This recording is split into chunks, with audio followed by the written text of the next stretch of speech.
Ay, parang pinapatigil na tayo dito. Okay, tawag po natin ating kapatid, mahal mo bahagi ng pagpapala at kaputihan ni Hausa tayo ng ating kapatid, Sister Irene! Irene Marcos. Sister Irene! Limpangko! Ayun! Wando. Good afternoon po. Tita, repeat your name. Repeat your name. Repeat your name. Ayun na. Kasi yung Ano, sister mo? nagkuha ko ng aking ticket. Kasi po wala, 1 year and a half, 1 year, 2 weeks po akong wala dito sa Amerika. Ako po ay umuwi sa Pilipinas dahil sa akin ako may foundation po doon. At nung nakita ko po ang team ngayon ay God's Abundance. Ano ka? Sabi ko, naku talaga, totoo yun. Sabi ko, dahil ako po ay may foundation po, I'm feeding 45 seniors, Monday to Friday po. Kaya I'm so proud that I announced po na 5 days a week po ako nagpapakain.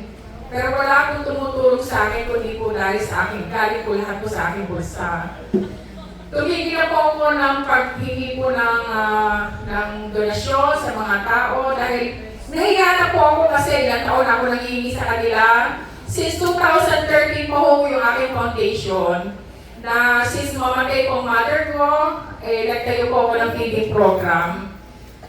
Actually po, ang feeding program dati, almusal tanghalian, ngayon po tanghalian na lang. Pero ngayon po, ay meron akong 45 seniors na pumupunta sa bahay. So, yung iba po, pinipick-up po namin at iba po ay naglalakad po sila para pong danger center. So, ako po ay kasama po nung sa nasabi sa Pilipinas, pag may nasunugan ng bahay ay malas. Pero nung ako po ay nasunugan ng bahay at ako po ay muntik na rin mamatay po dahil bakit ako kinisig? Kasi po, 4th of July po, siyempre 4th of July is holiday ng buong Amerika at pati po Canada, holiday na rin po nila yun. Ako po ay mag-isa lang po sa bahay, nandun po ako sa basement. At nung namalayan ko, ay, may niluluto pala ako sa kusina. Nung bumalik ko sa kusina, ang labot po ng apoy na nagpaslaban po. Sabi ko, ano magagawin ko? Sabi ko, naku, takbo na ako kasi sabi ko, bumaba po ako sa bahay ng basement kasi po, nag-telepono po nasa basement. Tawag po ako ng 911 na my house is on fire. To make the story short po, dumating po ang after mga 10 minutes po kasi po, medyo tumagal-tagal din po. Pero sabi ko, at that time po, natutuwa naman po ako dahil umuulan ng konti sa labas ng bahay. So to make the story short po, ako po ay nasusunod ng bahay. Mag-isa po ako, syempre hindi ko maintindihan kung ano gagawin ko dahil buhay ko ba o yung bahay. Kasi di ba kasabihan, magsalpa ka, tinignan ko muna kasi po, pag ako ko'y matutulog, wala po akong salawal. Kaya yung po unang-unang ko tinignan ko, ako naging panty, sabi ko ako, Lord, ako, baka paglabas ko po makita ko ako na nga. Sabi ko kaya, meron pa naman kasi, hindi pa naman po ako talaga natutulog ko, nakatulog lang po ako dahil sa pagod. So, gumising po ako, ay ako, yung pera ko. So, lahat ko ng pera kasi po di po ako nagbabangko. Kasi nga po, lahat ko ng upa ng bahay ko, sa bahay ko po nang tinatabi. So, lahat ko ng itong envelope pong yun, ay akin pong nasalpa po bago po ako lumabas ng bahay.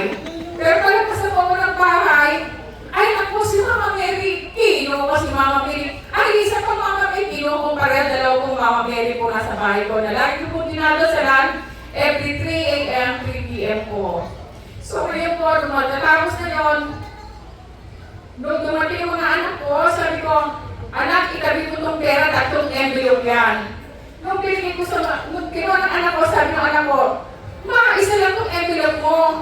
Hallelujah. Ha? Saan napunta? 3 yan. Magkano ba? Hindi ko alam, sabi ko, basta marami. Kasi magaling makapal kasi mga upa po sa mga kwarto. So, to make the story po, dumating ko yung, natapos ako yung apoy ng bahay, sabi ng, ng chief of party department, ano ba ang concern mo? 2 envelope ko nawawala.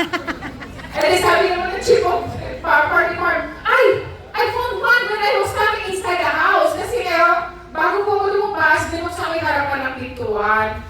in spite mo napakarami kong yung usok, I tried to extinguish ho, pero the smoke is too, ano na po, asthmatic po, okay, sabi ko. Pero nakuha ko po rin buksan yung pintuan sa harap para nga umalay sila makapasok na loob. To make the story short po, isang envelope pa rin po nawawala. So, hindi na po nakita yun.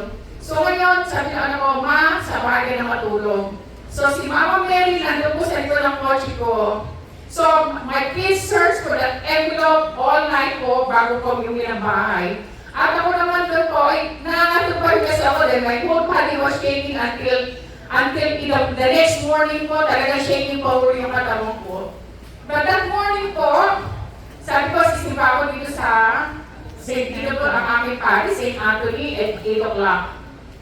Ngayon, may dala po ako isang chinelas, sabi ko, sagas ko, kukunin ko sa likod. At si Mama Mary po, si Pati mo po, nakahiga doon sa likod ng upuan. Alam niyo po ba yung isang envelope na yun katabi ni Mama Mary? Hindi mo katabi. Nandun lang po sa iwawa. Sabi ng mga anak ko, Ma, that's impossible kasi ako, hindi mo sila naghahanap. Kapatid ko, bayaw ko, 3 anak ko po. So, paano kung imposible na hindi nila nakita yon? Kaya po ako, yung pera niyo sabi ko kasi, may purpose kasi po, nagpapakain niya ako sa Pilipinas. Kaya yung kung ano na yan, abundas po.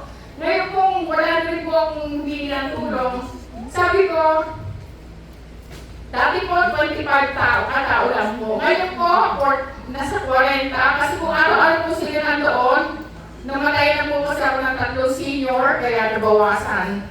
Pero sabi ko, dati, sabi ko, nagpusa ko sa pera dahil sabi ko, pero hindi. Ngayon po, hindi ko lang pinakwenta. Dati nagkukwenta po ako magkano nagagastos sa araw-araw. Pero ngayon po, hindi ko na po magkikakwenta yun. Sabi ko, bahala na kay Lord. Sabi ko, alam ko, you will provide. Kaya talagang napaka-great provider po ni El Shaddai. Kasi po, hindi na po ako nagkukwenta. Basta pigilan ko nabigay ng pera. O, to. Tapos ang 12 ko sa mga staff ko, dati pong 7,000 lang isang buwan. Ang isang 2 tao po. Ngayon po, 7,000 po isang tao binibigay ko. Sabi ko, paano ko nag-gusto yun? Sabi ko, alam ko, ang Diyos ay mapagbigay ko. Lahat po binibigay niya po sa akin. At ako po napapasalamat po na nandito pa ako, na ako'y nakatayo sa harapan ninyo. At patuloy ko po gagawin po ang aking simulan at ang pagtutulong ko sa Maynila. Maraming salamat po.